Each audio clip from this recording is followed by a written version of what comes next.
Hi, Victoria Costa here again, CEO and founder of Credit Fix Solutions. And have I got an awesome success story for you today for one of our clients.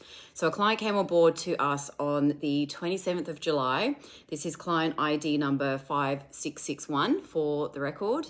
And we removed a small telco default for her because she was unable to borrow the amount she needed with the lender of her choice whilst the default remained on her report. The default was going to remain on her file for another 3 years, so it wasn't due to come off until April 2025. So a long time to not be able to buy a property and get out of the rental market. So we worked on this default from the 27th of July.